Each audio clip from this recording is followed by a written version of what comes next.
though I'll be compelled to. Thank you for coming. And so let's try to, I'm trying to do this in a way I can see everybody at the same time at first.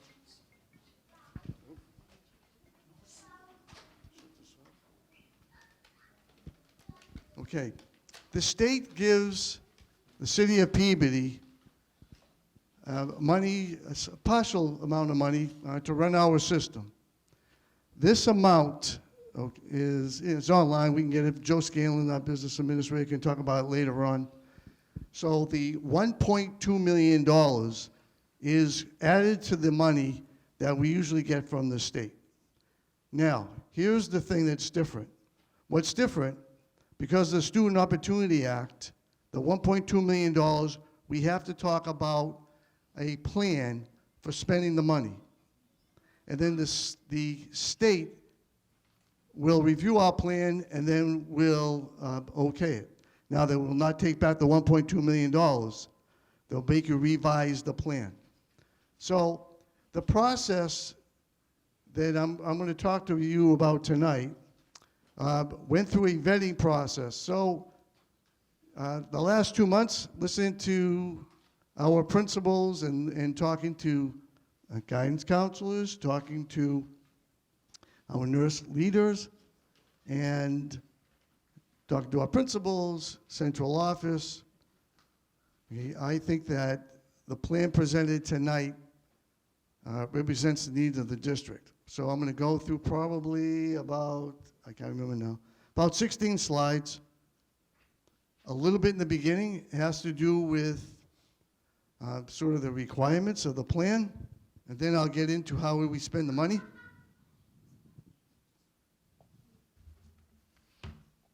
Almost forgot about this.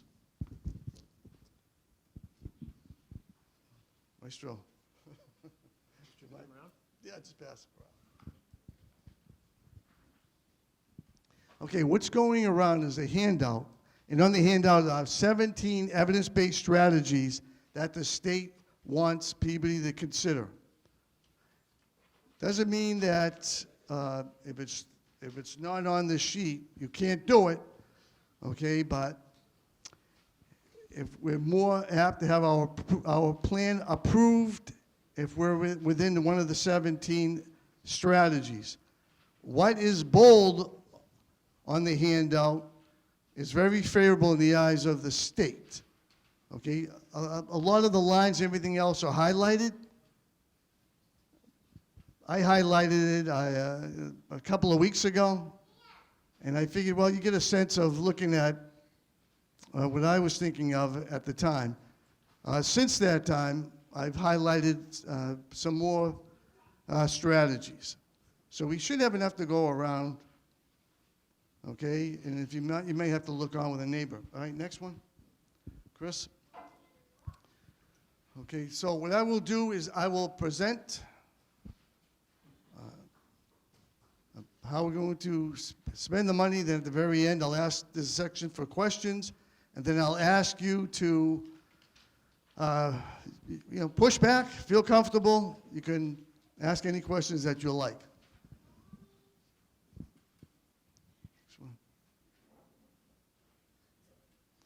So the state would like us to focus on 4 areas.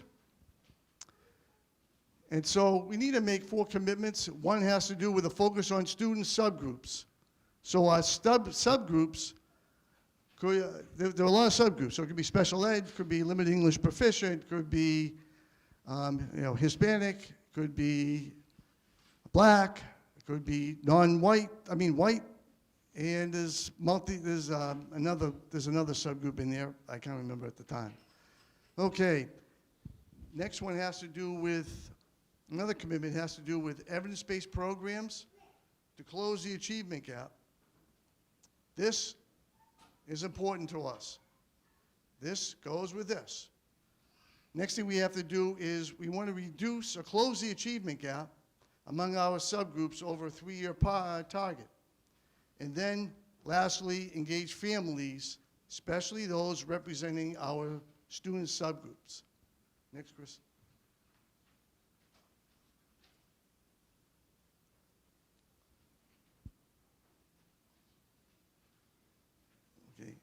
So the state would like us to focus on evidence-based programs.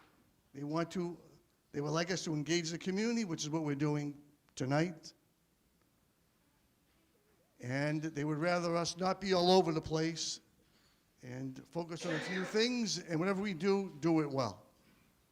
All right. So you have the handout. You have the 17 space programs, and that the commissioner would like us to use more of the ones that are in bold at the top of your page. Okay, let's go to the next slide. Oh, back up one. I'm sorry, back up one, Chris. This one right here. Erica Sandstrom, who's a middle school teacher, right, helped make the slides look pretty. I'm not that talented. I'm responsible for the content, but to make it look good, like something like this I would never think of. It's Erica Sandstrom helped me out. Okay, so this slide, I'm just going to let you look at this for a moment before I say anything.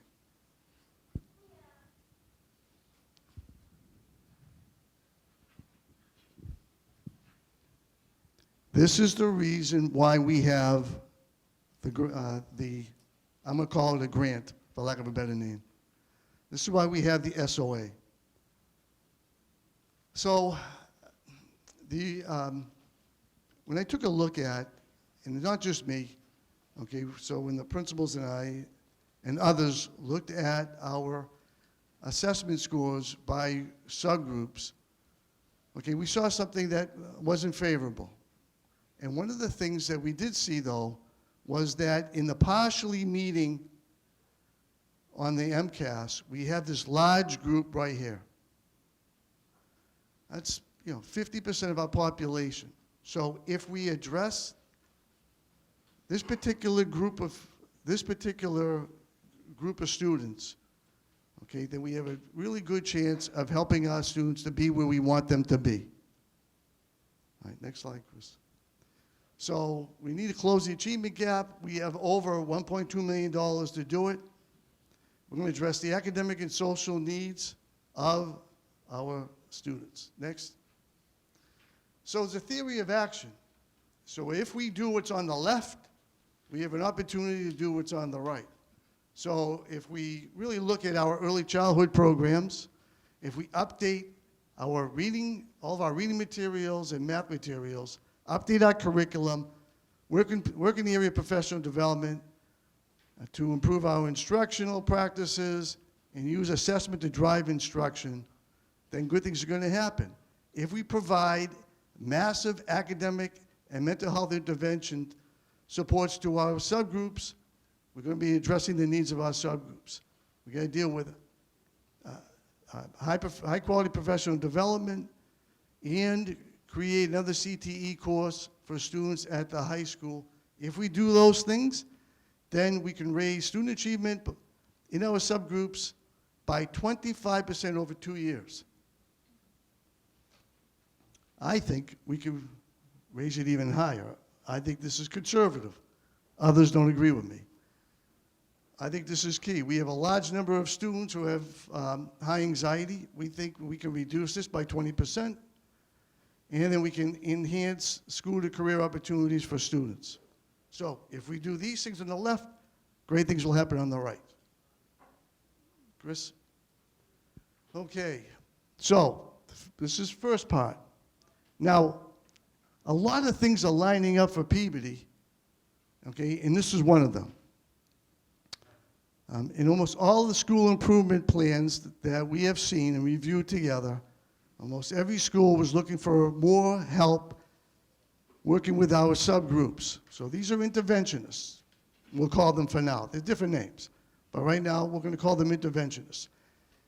Each interventionist, if we hired them at, say, with a bachelor's degree after 3 years, it costs about $53,000. If you add benefits to that, we're looking at somewhere in the 60s, okay?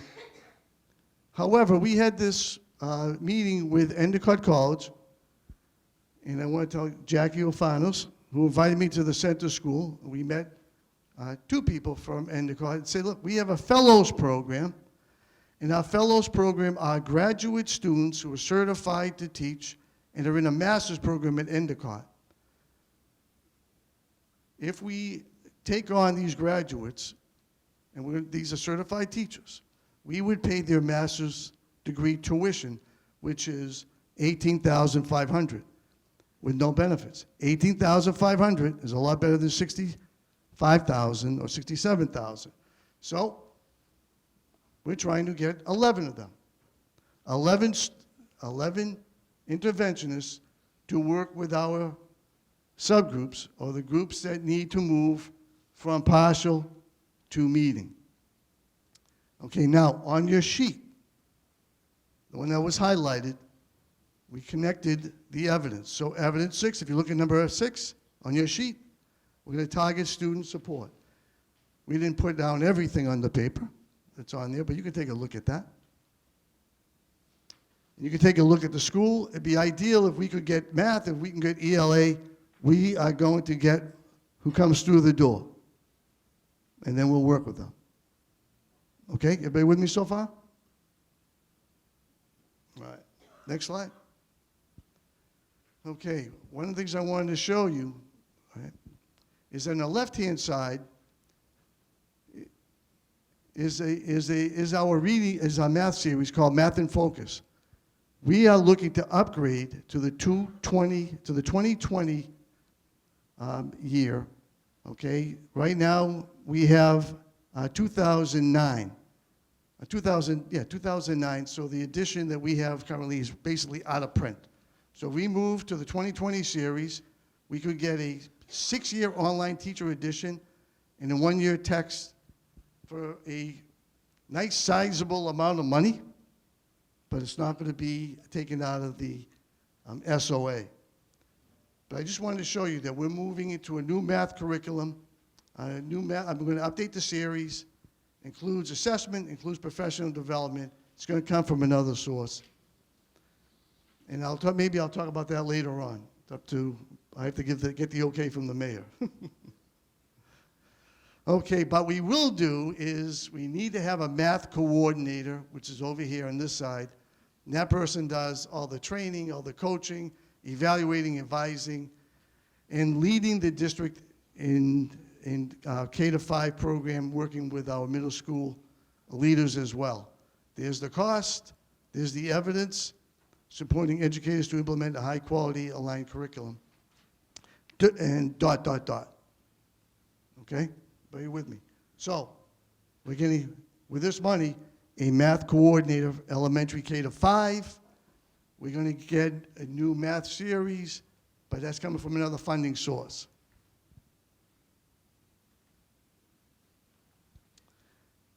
We want to use the SOA to develop social and emotional development.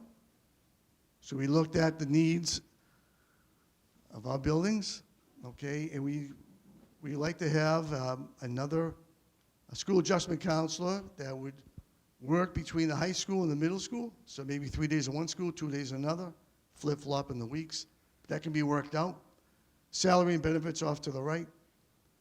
If you look at this point 4, adjustment counselor at the Carroll School, someone would ask, well, it's a part-time person, but there's a part-time person at the school. That makes that school adjustment counselor a whole. At the McCarthy School, there's a point 3, makes that a whole. And then a point 5, school adjustment counselor at the preschool, that's a new position. And so you can see the salary amounts. Salary and benefits. Benefits are about $12,000, and we're looking at starting salaries of people mostly on the either bachelor's 5th step or on master's 1st or 2nd step. All right? I know some of you don't know what that means, but others do. So if you see somebody shaking their head up and down, talk to that person. Okay, see the evidence at the bottom, increase personnel services and support to students. Next one. Let's see. So we want the SOA to also support the English language learners and students with disabilities. You can take a look. Left-hand side is the need that we're going to try to fill. Right-hand side, salary and benefits. So we have an EL teacher at the center, EL teacher at the west, 0.5 at the Carroll School. And so we have a $55,000 line item to go with materials, Lexia software, and professional development. All right, so Carla and I broke this down earlier. Okay, so something like the $25,000 would go towards Safari, what am I saying this right? The Safari, what is it? Magazine. Thank you. The Safari magazines and the National Geographic kits. So we figured that amount across the district. Lexia software is a great intervention software that I've used in all my districts I've been in. Does a tremendous job. $15,000 would help with the licenses. And then professional development, we would do in-class, in-school professional development to help with co-teaching and phonemic awareness. And I think this amount of money would really help all the interventionists that I showed you on the other slide. I think this is key. We would like a full-time assistant principal at the center school. Right now we have a person who works full-time as a teacher and serving part-time as the AP, and that person would take on and help supervise and coach all the ELL teachers and programs at the center. And this is the evidence right here. Next slide. Oh, the SOA to support early childhood programs. And so you take a look at the evidence, research-based early literacy programs. That's bold on your evidence sheet. And so 3 major areas. Right now, we do not have an early childhood coordinator or a kindergarten coordinator. So we don't have literacy coordination. So an early childhood coordinator, we stretched that from pre-K to 2. We're unifying all the programs, all of our pre-K programs, all of our kindergarten programs in curriculum, instruction, assessment, community engagement, transition between pre-K and K, K and 1, 1 and 2, and all the professional development. Right now we have foundation kits that do not stretch into preschool, so we would get these foundation kits to help with getting kids ready for letters and sounds. That's the cost for it. And then we do have a parent information center during the summer that I believe is housed at the Higgins Middle School. And so we would probably add to that. One of the feedback I got was that if we had someone working to assess students when they came in during the summer, and we figured that amount would cover it. All right, next slide. Let's see, we're getting closer to the end. So we would like to expand student access to enrichment. So later on, if you stay around, you're going to hear about the new 21st century learning department. And so I think that what we need is 2 digital learning teachers to work with our elementary teachers. This is not to free them up so that teachers would leave the classroom, but these would be coaches that would work with teachers in terms of how to use digital learning in a very effective way. And then another evidence would be to address the scheduling to enable common planning time for teachers. This would do at the middle school. It's a 0.4 PE teacher and a 0.4 foreign language teacher. And that would allow all of the teachers, right, Todd? All of the teachers to be in their professional learning community groups. Okay. And lastly, to enhance our school to career program at the high school. So we just got approved for a criminal justice teacher to add to the CTE program at the high school. And that's going to be worked on. And the other, we looked at possibly, I think this would be great. You get someone that could develop all the partnerships with our businesses, right, so that we can set up shadowing, internships for students, maybe externships for our teachers. Okay, and there's the evidence, expand access to career technical education, and there's the total. So that's the plan. And I encourage you to ask questions. Okay, the school committee has to vote on the plan, and we have a submission date of April 1st. Any questions? Dante. I'm Dante. I'm a freshman at PeabodyTV School. Use the microphone, please. Sure.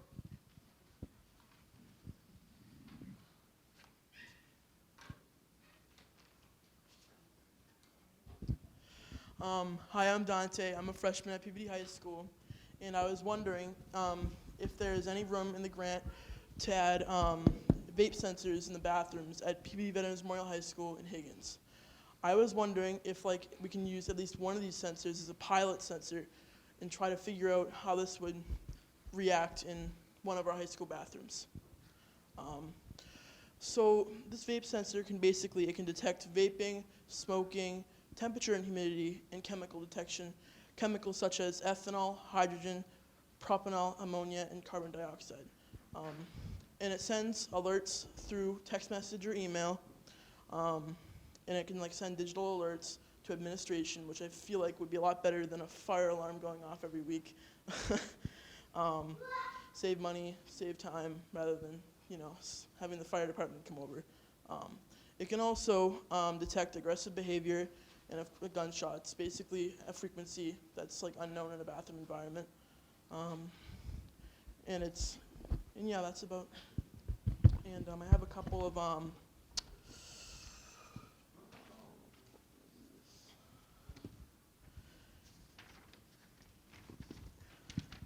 And I have a couple of, on the back of this paper I found a couple of recommendations on the website I found this vape sensor on. And they're pretty awesome. Schools use them already, and they are really handy for, saving money instead of having the fire department come over. And it would help teachers, because right now we're spending, teachers are over at every single bathroom subbing and trying to figure out time to, so basically they're spending time at different bathrooms, and it's really wasting time when they need a sub for other teachers that are sick or absent. And I feel like it would save money overall and create a safer school environment for teachers, students, and everybody at high school, middle school, and such as. Thanks, Dante. Did anybody figure out what evidence strategy would be on the paper? So that there's 17 strategies. Does it fit anywhere? Yeah. 17, yeah. What number? 17.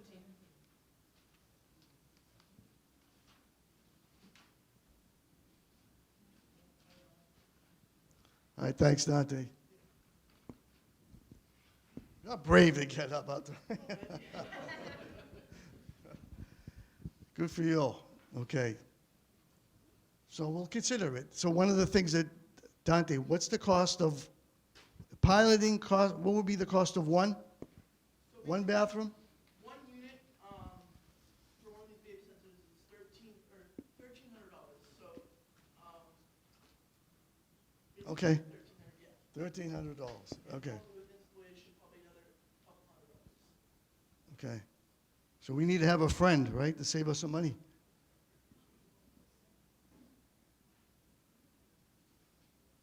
Okay. Any other questions? Seth? I might be able to help you out with this, Dr. Gerbil and Dante.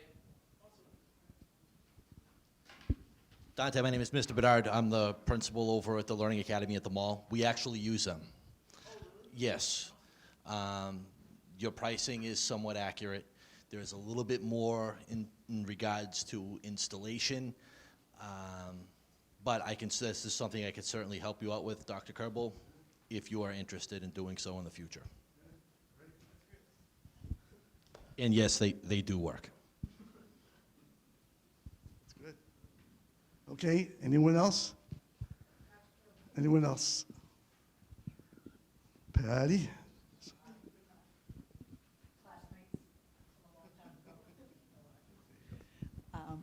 I just want to say, it's not really a question, it's more of a statement. Teachers worked very hard to get the Fund Our Education bill passed. We were at rallies, we called our legislatures, we wrote letters, and the Student Outcome Act is a result of that. So teachers are really invested in it, and they want to stay invested in it. So they want to continue to be a part of it. So we're hoping that that will happen, along with the parents, community, all of those people. But this is like number 17, and Dante, you did a wonderful job. Congratulations.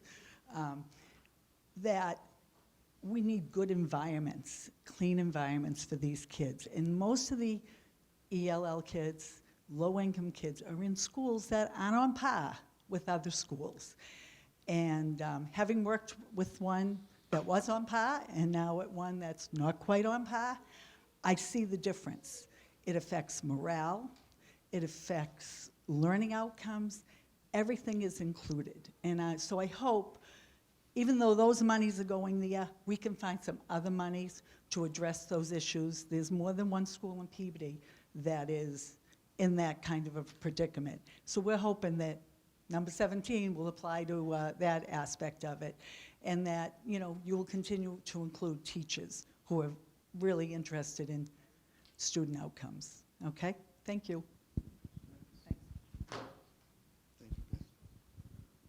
Anyone else?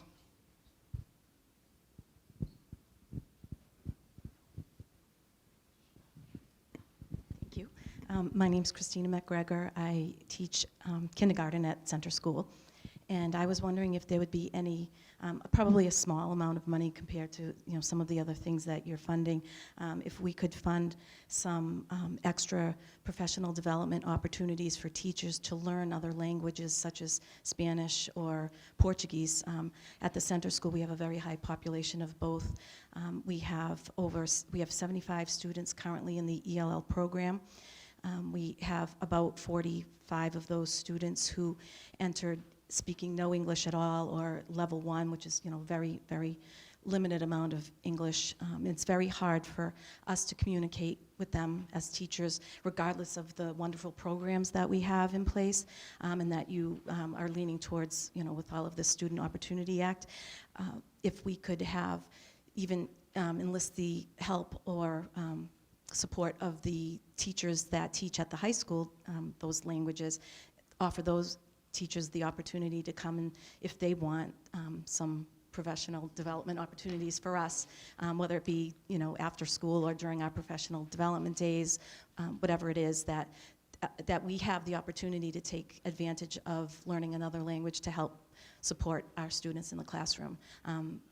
You know, no matter what wonderful programs we have, if they don't understand what we're saying, it's just not going to matter. So we really need to be able to communicate with them and communicate with the families. And being a kindergarten teacher, that's a huge part of, you know, when they're first starting their experience with us, being able to have the parents understand how everything works and what's really important for them to focus on. And it's just very difficult. Using Google Translate helps, but, you know, if you're teaching 24 students in front of you that are 5 years old and you have your phone in your hand and you're trying to speak into the phone and let the child hear what you're saying, it just doesn't work. So we just need a little bit more support than that. So thank you for your time. Anyone else?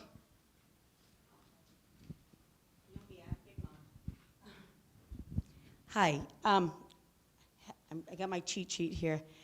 I think this needs to frame everything that we do in our district, and that is the quote from George Peabody: "Education, a debt due from present to future generations." We owe our children the best quality education that we can give them. And I know that every teacher and paraprofessional and educator in this room, we frame, and an administrator, we frame our work around that philosophy. We owe our children an excellent education. And I have to commend you and thank you, Dr. Kerbel, for being so open and, you know, listening to union concerns and listening to family concerns and teacher concerns about what we need for our children. But I'm going to express my one concern that I have, and that is, we fought really hard. We went to the State House, we lobbied legislators, we sent letters to get our children this $1.2 million. And I'm so proud of us that we did that. However, my fear, and I have expressed this, is that it comes out the other side of the budget. Because this has happened to us the last 2 years. They've tried to balance the budget for the city off of the backs of educators. And that hurts morale, it hurts the children, and we just can't keep doing that. Our children deserve a fully funded budget. When I graduated from Peabody High School in 1980, it was the district where everybody flocked. They moved from all the other towns to come here to go to schools because we had the best schools. And we owe our children the best schools, whatever that costs, because we have the tax basis for this, and we need to be able to take the risks to get it for our children. And I just want to say, I hope the school committee will fight to get the most amount of money that we can get, and not just this $1.2 million, but improving per pupil expenditures so that we can give our children the best opportunity for an excellent education. Thank you. Thanks, Mary. Mary, this 1.2 million is also next year, another 1.2 million. And then another year, so 3 years. 3 years, we'll probably get more money, so thanks to your teachers for fighting so hard for us. Thank you. Anyone else?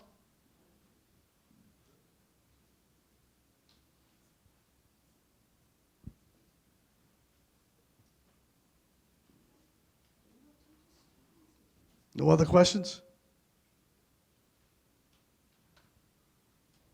Okay. All right. Thank you. We got our, thank you. Regular school committee starts in 24 minutes.